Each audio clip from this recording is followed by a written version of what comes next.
हाय, मैं हूं विकास और आप देख रहे हैं कॉमर्स फंडामेंटल। आज का जो हमारा टॉपिक है वो है लॉरेंज कर्व। लॉरेंज कर्व प्रोपाउंड की थी फेमस स्टैटिस्टिशियन मैक्स ओ लॉरेंज ने। अगर आपने इससे पहले हमारे मेजर ऑफ डिस्पर्जन के अदर वीडियोस नहीं देखी हैं तो ऊपर के आई बटन से वो वीडियोस आप देख सकते हैं। लॉरेंज कर्व काफ़ी इम्पोर्टेंस रखती है जब हम degree of inequality in distribution of income and wealth एक कंट्रीज़ के बीच में या फिर बिजनेस ग्रुप्स के बीच में हम मेजर करते हैं। यहाँ इनइक्वालिटी की हम बात कर रहे हैं डिस्ट्रीब्यूशन में, किसमें? Income and wealth. यहाँ पर नॉर्मली क्या रहेगा, दो वेरिएबल्स रहेंगे, वो वेजेस भी हो सकते हैं, प्रॉफिट्स भी हो सकते हैं, इनकम और वेल्थ भी हो सकते हैं। जब हम एक कंट्री की बात करें तो यहाँ इनकम और वेल्थ रहेगा, बट जब हम एक बिजनेस की बात करें तो यहाँ वेजेस और प्रॉफिट हो सकते हैं। Lorentz curve is a cumulative percentage curve. यहाँ पर हम एक कर्व बनाते हैं, क्योंकि कर्व क्यों बोला गया है? क्योंकि हम ग्राफिकल मेथड्स हैं मेजर ऑफ डिस्पर्जन का। यहाँ पर हम कर्व बनाते हैं cumulative percentage curve in which percentage of frequency persons और worker is combined with the percentage of other item. यानी जो हमारे पास percentage of frequency of person रहेगी और अदर आइटम की रहेगी, उनको हम कंपेयर करेंगे। इसे हम समझ सकते हैं एक एग्जांपल से। मान लीजिए हमारे पास Lorenz curve of the data given below.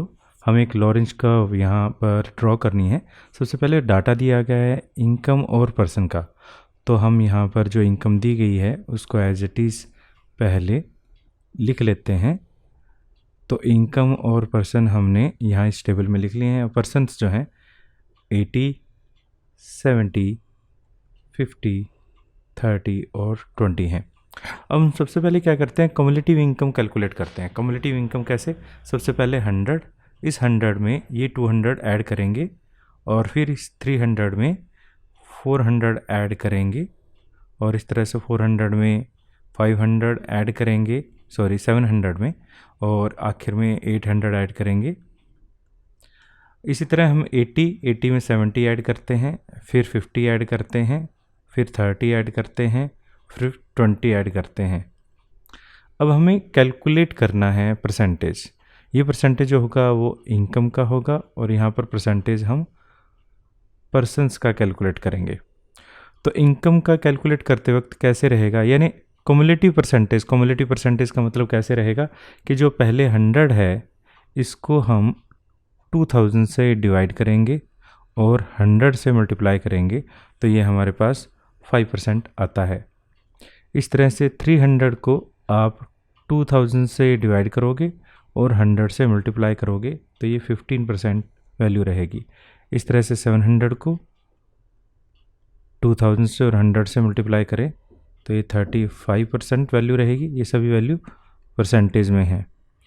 इस तरह से 1200 को हम 2000 से डिवाइड और 100 से मल्टीप्लाई करें तो 60 वैल्यू रहेगी। और इसी तरह 2000 को 2000 से डिवाइड और 100 से मल्टीप्लाई करें तो 100% वैल्यू रहेगी।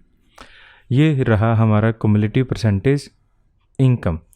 अब हम कम्युलेटिव परसेंटेज पर्सन्स का कैलकुलेट करेंगे। सेम इसी तरह रहेगा। हम 80 को टोटल यानी 250 से डिवाइड और 100 से मल्टीप्लाई करेंगे तो ये 32 रहता है। 150 को 250 से मल्टीप्लाई डिवाइड और 100 से मल्टीप्लाई करें तो 60। 200 को आप 250 से डिवाइड और 100 से मल्टीप्लाई करें तो इस तरह से 80, और 230 को आप 250 से डिवाइड और 100 से मल्टीप्लाई करें तो 92। आखिर में 250 को 250 से ही डिवाइड करना है। आखिर वैल्यू जो रहेगी नॉर्मली वो 100% ही रहेगी। अब हमने क्या करना है, ये करने के बाद जो हमारे परसेंटेज वैल्यू है, ये जो परसेंटेज वैल्यू है, ये दोनों वैल्यू हमारे लिए इम्पोर्टेंट है। हम आगे इन दो वैल्यू को एज इट इज़ ले जाते हैं। अब हमें क्या करना है, देख रहे हैं यहाँ पर हमने एक ग्राफ बना रहे हैं क्योंकि ये ग्राफिकल मेथड है। इस ग्राफ में हम क्या कर रहे हैं, यहाँ पर हमारे पास ओ एक्स एक्सिस है और ओ वाई एक्सिस है।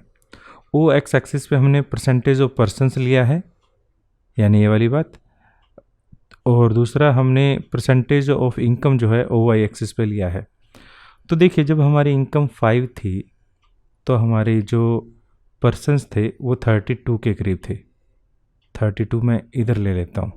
इस तरह से जब इनकम हमारी 15 थी तो ये 60, 15 पर हमारी इनकम यहाँ पर हम 60 के करीब ड्रा कर लेते हैं। और जब 35 थी तो 80, इनकम जब 35 थी तो हमारा यहाँ पर परसेंट्स 80 थे, जो कि यहाँ पर हम कर लेते हैं लगभग यहाँ पर। और जब हमारी इनकम 60 थी तो ये 92 थी, तो 92 लगभग हमारा यहाँ पर हो जाएगा यहाँ पर। और 100 के केस में दोनों 100 आखिर में। अब हम क्या करते हैं, यहाँ पर एक इन सभी पॉइंट्स को मिलाते हुए, मेरी जो लाइन है इतनी फाइन नहीं है, और जब आप पेपर पर बनाओगे तो काफ़ी फाइन लाइन बनेगी। तो ये हमारी क्या है, लॉरेंज कर्व है। ये हमारी क्या कहलाएगी, लॉरेंज कर्व कहलाएगी। ये तब था जब हम 2 डाटा को ले रहे थे, बट हो सकता है हमारे पास 2 से ज़्यादा टाइप ऑफ डाटा बताया गया। और जैसे यहाँ पर 2 फर्म्स के लिए हमारे पास डाटा नज़र आ रहा है। यहाँ पर हमें इनकम दी गई है और फर्म ए और फर्म बी का हमें कंपैरिजन करना है। तो हम देख रहे हैं हमारा जो सीरीज़ है वो एक तरह से कंटिन्यू सीरीज़ है। तो सबसे पहले वेजेस लिख लेते हैं। इनकम यानी वेजेस, एक ही बात है, यहाँ पर हम वेजेस ले लेते हैं 50 to 70, उसके बाद 70 to 90, और 90 to 110, 110 to 130, और 130 to 150। सबसे पहले हम क्या करते हैं, क्योंकि ये कंटिन्यूस सीरीज है तो मिड वैल्यूज़ निकाल लेते हैं। Mid value higher plus lower divide by 2, तो हमारे पास यहाँ 60, 80, 100, 100, 120, और ये जो रहेगी 140।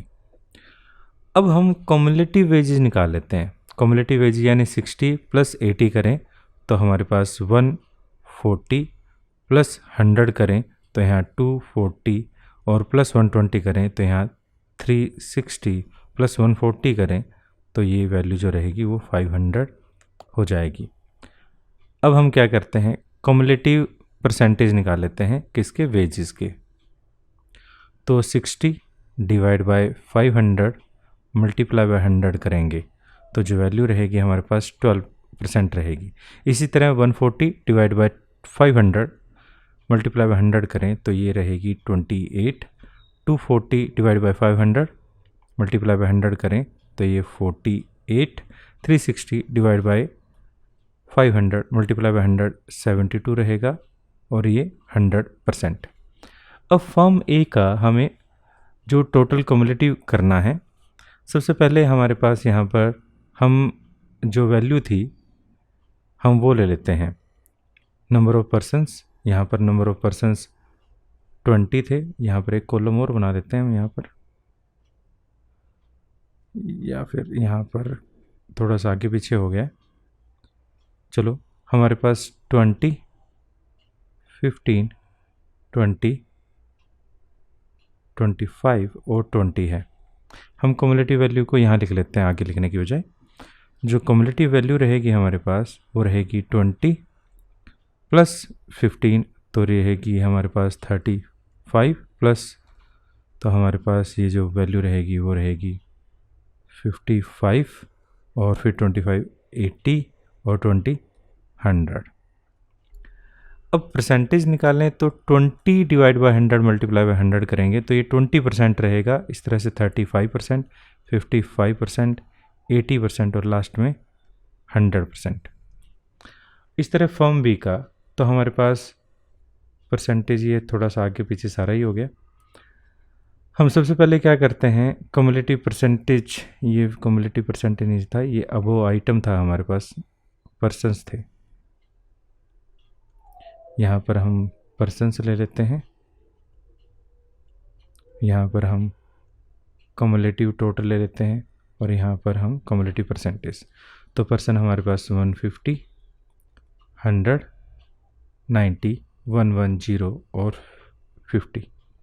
अब हम क्या करते हैं, इनका कम्युलेटिव ले लेते हैं। 150, 100 करें ऐड तो 250, 90 करें ऐड तो 340, उसके बाद 450, और लास्ट में 500 टोटल करने पर। अब हम परसेंटेज निकालेंगे। परसेंटेज निकालना काफ़ी आसान है। 150 को आप 500 से डिवाइड करेंगे और 100 से मल्टीप्लाई करेंगे तो ये 30 वैल्यू आती है 30%, और यहाँ पर वैल्यू 50, यानी 250 को 500 से 50% रहता है। और इस तरह से 340 को 500 से डिवाइड करके मल्टीप्लाई करें 100 से तो 68%, 90% और लास्ट में 100%। अब हमें क्या करना है, ये मेन वैल्यूज़ ले लेनी है। हमारे सबसे पहले फर्स्ट इंपॉर्टेंट वैल्यू ये है, सेकंड इंपॉर्टेंट वैल्यू ये है फर्म ए के लिए, और फर्म बी के लिए थर्ड इंपॉर्टेंट वैल्यू ये है। अब हम इन सभी वैल्यूज़ को ले लेते हैं और हमारे पास यहाँ पर परसेंटेज ऑफ वेज और परसेंटेज ऑफ वर्कर्स और परसेंटेज ऑफ वेज दिया गया है। हाँ, प्रीवियस क्वेश्चन में मैंने ये नहीं बताया कि यहाँ पर एक लाइन ऑफ इक्वल डिस्ट्रीब्यूशन है। लाइन ऑफ इक्वल डिस्ट्रीब्यूशन का मतलब ये है जब हमारे पास यहाँ पर वेजेस को और वर्कर को इक्वली डिस्ट्रीब्यूट किया गया होगा तो हमारा यहाँ पर यानी डिस्पर्जन कम होगा। जितना डिस्पर्जन कम होगा वो हमारा जो लॉरेंज कर्व होगी वो हमारी लाइन ऑफ डिस्ट्रीब्यूशन के उतने ही करीब होगी। बट अगर हमारा यहाँ पर डिस्पर्जन ज़्यादा होगा तो ये Lorentz curve line of equal distribution के उतने ही दूर होगी। तो यहाँ पर हम क्या करते हैं, देखिए हमारे पास यहाँ पर वेजेस जो थे वो 12 थे, वेजेस जो थे 12 थे, तो हमारे पास फर्म ए में 20 था उस टाइम, 20 फर्म ए में हमारे पास यहाँ पर हमने 20 वैल्यू ली है और फर्म बी में 30 वैल्यू ली है। तो फर्म ए में हमारे पास यहाँ पर जो 12 यहाँ पर रहेगा, थोड़ा यहाँ पर 12 यहाँ पर और यहाँ 30 वैल्यू यहाँ पर, ठीक है। फर्म ए के लिए, फर्म बी के लिए हमने ये वैल्यू ले ली। अच्छा, दूसरा हमारे पास जब 28 वैल्यू है यहाँ पर, कहने का मतलब तो ये 35 है, 35 और ये हमारे पास 50 वैल्यू है।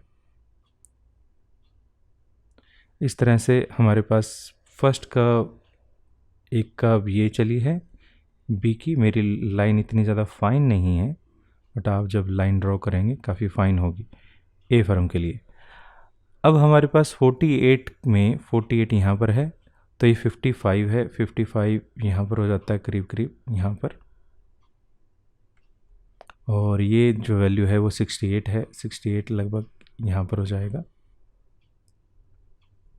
इस तरह से वैल्यू जब हमारी 72 है, 72 यहाँ पर हम कह सकते हैं, तो ये वैल्यू 80 है, यानी हमारी वैल्यू यहाँ पर है। ये कर्व इस तरह से बनती है लगभग। जो ए फर्म है उसमें लाइन ऑफ इक्वल डिस्ट्रीब्यूशन से काफ़ी नज़दीक है, और बी फर्म जो है वो लाइन ऑफ इक्वल डिस्ट्रीब्यूशन के काफ़ी थोड़ा दूर है। तो दोनों का डिस्पर्जन आप इस तरह से मेज़र कर सकते हो, यानी हमारे जो बी फर्म है उसकी डाटा में वेरिएबिलिटी ज़्यादा है और ए फर्म जो है उसकी डाटा में वेरिएबिलिटी कम है। मैं उम्मीद करता हूँ कि आपको ये वीडियो अच्छी लगी होगी और फिर मिलते हैं किसी और क्लास में। Thanks for watching and have a piece.